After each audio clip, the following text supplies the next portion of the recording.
যোশীমঠ এখানকার স্থানীয় পুরোহিত ও ধর্মগুরু সম্প্রদায় মনে করেন ভবিষ্যতে যখন বদ্রীনারায়ণ মন্দিরটি থাকবে না, তখন যোশীমঠ থেকে মাত্র 10 কিলোমিটার দূরে কালো কোষ্টি পাথরে নির্মিত শালগ্রাম শিলার আদলে ভবিষ্য বদ্রী হিসেবে পুনঃপ্রতিষ্ঠিত হবে। স্থানীয় জনগণের বিশ্বাস বর্তমান কেদারধামের মূর্তিও একদিন অনুরূপভাবেই অদৃশ্য হয়ে যাবে এবং ভবিষ্য কেদার মন্দির নামে এই স্থানে পুনর্জন্ম হবে ছোট এক শিবলিঙ্গ হিসেবে। আসুন জেনে নিই যোশীমঠ সম্বন্ধে আরও কিছু কথা।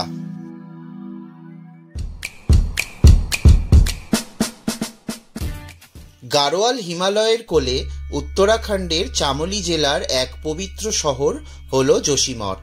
পাহাড়ি এই শহরটি সাগরপৃষ্ঠ থেকে 6150 ফুট উচ্চতায়। আগে অঞ্চলটির নাম ছিল জ্যোতির্মঠ, পরে লোকমুখে হয়ে যায় যোশীমঠ। জ্যোতির্মঠ হল উত্তরামন্য মঠ বা বলা যেতে পারে উত্তরের মঠ। আদি শঙ্করাচার্য প্রতিষ্ঠিত 4 মঠের অন্যতম। আদি শঙ্করাচার্যের সনাতন নীতিমতে জ্যোতির্মঠ হল বেদের অথর্ববেদ। কথিত আছে আদি গুরু শঙ্করাচার্য উত্তরাখণ্ড যাত্রাকালে প্রথম পৌঁছন যোশীমঠ। শঙ্করাচার্যের আশ্রমের নামও তাই জ্যোতির্মঠ। এখানেই শঙ্করাচার্য ব্যাসমুনির বেদান্ত দর্শনের ওপর ভাষ্য দেন। এখান থেকেই শঙ্করাচার্য বদ্রীনারায়ণ ধাম দর্শনের জন্য রওনা হন। সেখানে পৌঁছে বদ্রীনারায়ণ শিলার ওপর মূর্তি এবং মন্দির স্থাপন করেন। যোশীমঠ ব্যস্ত পাহাড়ি শহর, খুবই প্রাচীন শহর। কার্তিকেয় পুরাণেও যোশীমঠের উল্লেখ পাওয়া যায়। পার্বতীপুত্র কার্তিকের নামে এই শৈল শহরটির নাম ছিল কার্তিকেয় পুরা। ভারতের সবচেয়ে প্রাচীন বৃক্ষ কল্পবৃক্ষ গাছটিরও সন্ধান পাওয়া যায় এই যোশীমঠেই। উদ্ভিদ বিজ্ঞানীদের মতে 1200 বছরেরও বেশি প্রাচীন এই কল্পবৃক্ষটি। অলকানন্দা ও ধৌলিগঙ্গার অপরূপ মিলিত রূপ প্রকাশ পেয়েছে যোশীমঠে। চারপাশে হিমালয়ের উদ্দাত প্রকৃতি, সুউচ্চ গিরিশোভিত দৃশ্যপট আর নদী সঙ্গমের দিকে তাকিয়ে শুধু অপার মুগ্ধতায় চেয়ে থাকা যায়। যোশীমঠে প্রচুর দেবদেবীর মন্দির আছে। হনুমান, গৌরীশঙ্কর, গণেশ, সূর্য মন্দির রয়েছে। 8ম শতকে নির্মিত আদি শঙ্করাচার্য প্রতিষ্ঠিত মঠটি উত্তর ভারতের প্রসিদ্ধ মঠ। এখানে বদ্রীনারায়ণ ও রাজেশ্বরী দেবীর মন্দিরও রয়েছে। অদূরে একটি পবিত্র গুহার সন্ধান পাওয়া যায়। কথিত আছে সেই গুহায় আদি শঙ্করাচার্য তপস্যা করতেন। ভগবান বিষ্ণুর 4র্থ অবতার তথা নরসিংহরূপী নারায়ণ মূর্তি সংবলিত উল্লেখযোগ্য মন্দির নরসিমা মন্দির, শতাব্দী প্রাচীন মন্দির।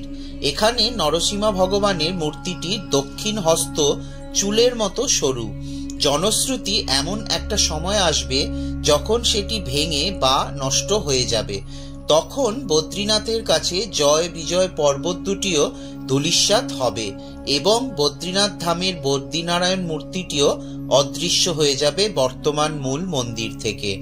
প্রবল তুষারপাত ও শৈত্যের দিনে যখন বদ্রীনারায়ণ মন্দির বন্ধ থাকে 6 মাসের জন্য, সেই সময়টুকু এই নরসিংহ মন্দিরেই ভগবান বদ্রীনারায়ণের পুজো অনুষ্ঠিত হয়। যোশীমঠকে সেই জন্য বদ্রীনারায়ণের শীতকালীন প্রার্থনা স্থলও বলা হয়ে থাকে। যোশীমঠ থেকে প্রায় মাইল 10 দূরে আছে তপোবন। এই মনোরম অঞ্চলটির কথা অনেকেই জানেন না। প্রাকৃতিক একটি উষ্ণ প্রস্রবণও আছে সেখানে। তপোবনের সামনেই প্রবাহিত ধৌলিগঙ্গা, অসামান্য তার রূপ। এই পাহাড়ি শহরাঞ্চলগুলিতে কিছুটা বেশি সময় পর্যন্ত সূর্যালোক থাকে, তারপরই হঠাৎ করে নামে অন্ধকার। রাতের যোশীমঠ মায়াবী।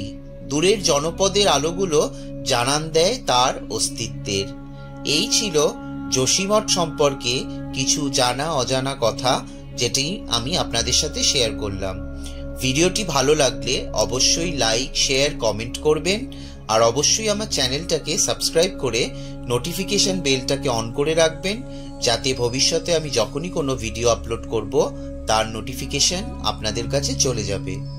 ধন্যবাদ।